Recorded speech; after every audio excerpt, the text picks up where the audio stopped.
So if you've been watching the news or you've been on social media, you know that a missing woman from Alabama, Carlee Russell, went missing at the end of last week and was found on Saturday. And there was a lot of confusion in what happened to her. The confusion happens in that if this was indeed an abduction, there hasn't been any sketch of who the potential abductor could be. There aren't any details. There didn't seem to be any urgency from police to release that information, which is obviously a potential danger to the public. And so that's where the public is starting to have a lot of questions on what's happening. So Gray Hughes does a really good job of being really like a critical thinker in kind of piecing things together so we have a better view. And he actually purchased I believe it's like 90 minutes worth of camera footage of the highway. And here's what's really very, very, very interesting. You're going to see this prior to the car, like the small clip that we were shown. There was actually a time when you could see the lights blinking from the hazards for a few minutes before the car moved up. So that's shown on this. The other thing is that there's a jump cut in the footage, and he's going to talk about it here, and then I'm going to put a link. I'm just going to give a minute here of this, and then I'm going to put a link to his video so you can watch the full video. So I'm going to scrub through this part here. If you want to see the full-length video, it's on my channel. So I'm going to move it to the 9:30 mark again and show you the exact same glitch here. Should be right now we're at 9:29:52 seconds, so it'll be happening relatively shortly here. All right, now we're at 9:30. 1, 2, 3, 4. Now watch the traffic. It just completely shifts. So we're missing the exact same minute 46. And what makes this interesting is see this vehicle right there? If you go back just a little bit further at 29:57. There's the vehicle, and watch. Right here, this vehicle. It turns on its flashers to pull over. And it looked apparently like it was about to pull over at the exact same mile marker where Carlee's car was found. Look at, here it is right here. This vehicle right here. There's no signal on, so it puts it on apparently to pull over to the shoulder of the road, which would have been right there, but we're missing all of that footage. So that definitely makes it, it gives you the conspiracy vibe.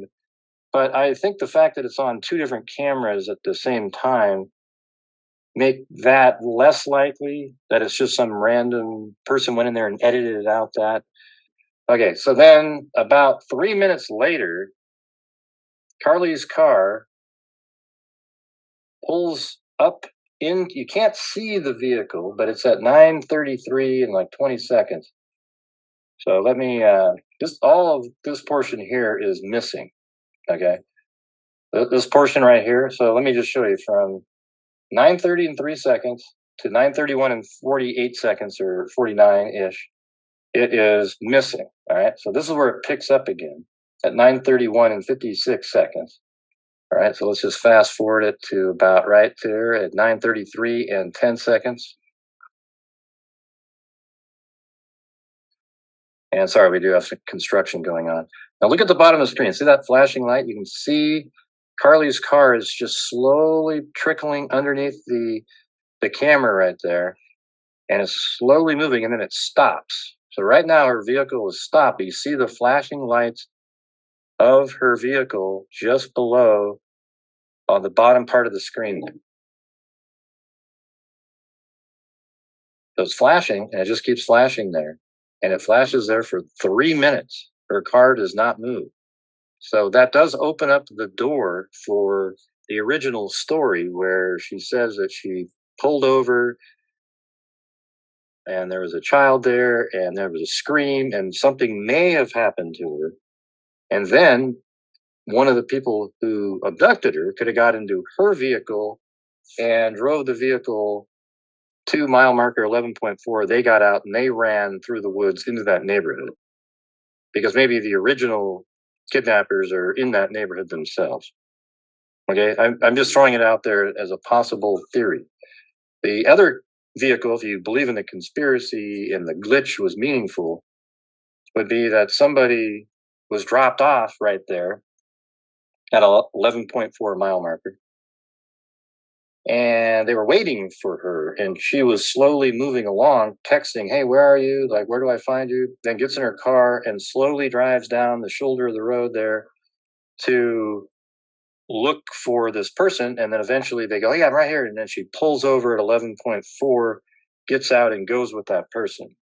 I'm still mainly in the camp that this is a ruse, completely set up, and it's not real, and the abduction part of her story is false. But it does put more weight into the original theory, the fact that her car is sitting there for 3 minutes. Notice it's still blinking down there at the bottom of the screen. So I'll just fast forward a little bit to 36:11. And now we've got the actual time here. Before, on previous videos, we weren't sure, but now it sort of extends out, and we know now. Look at the time up above. This is when her 911 call was made. So her car is parked with the lights blinking below the camera. Okay, then she called home apparently at 9:36, and again, her car is still parked there.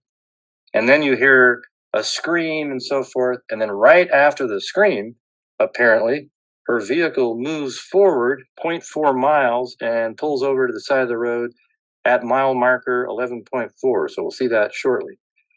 So her vehicle's still, and very soon it's going to pull forward. There it goes, slowly. This is real speed, by the way. It's just the angle of the camera makes the vehicles appear slow. Wow. So you see, what's really cool about this is that it gives you some additional perspective on what actually happened. What Gray is so good at doing is syncing up the video footage with timestamps or stated times, estimated times that the police has given. So, for example, in this case, that the video footage where the car is conveniently not on camera would be the time where she is calling the police and then couple minutes later calling her relative.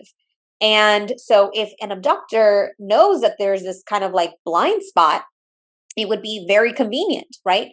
So and like you said, this in a sense, this corroborates a potential for an abduction. If it conveniently happened off camera, let's say that an abductor would know that the camera wouldn't catch. It's almost like a blind spot that the camera would not catch that. That could be a place where you could bait somebody, right? Where there wouldn't be anybody to see, right? It would be conveniently off camera. And so if an abductor would know that, then that would be a convenient spot to bait people, right? So, and Gray himself doesn't believe that that's the case. He said that he thinks he's leaning on the camp that this is a ruse, but it doesn't matter. This is another perspective on this case that others aren't sharing. So I always appreciate it. I'm going to put a link to this video and you can watch it for yourself. And then there's a whole entire video of the footage if you want to see the whole footage of the time before, during, and after when the police comes. So I'd love to know your thoughts. What do you think is happening? Is this an elaborate ruse? I'm leaning toward this not being a real abduction, but I'm also open to information like what this video potentially shows. I'm open to seeing and hearing the facts and knowing more about the case before I say an absolute it's in any one or other direction. We're just trying to find the truth, because if there is in fact, abductor out there, a kidnapper, then the public is not safe. And we want to make sure that people get the best information so that they can stay safe. With that, we're going to be watching the press conference later together, and I'll make sure to put a link here as well in the comments so that you can join me live later when we cover the press conference. And until then, remember to stay safe, stay thriving, always follow your intuition, and make sure to keep it empowering. All right, everyone, bye for now. Don't forget to like, subscribe, and hit the bell button for notifications. Thank you.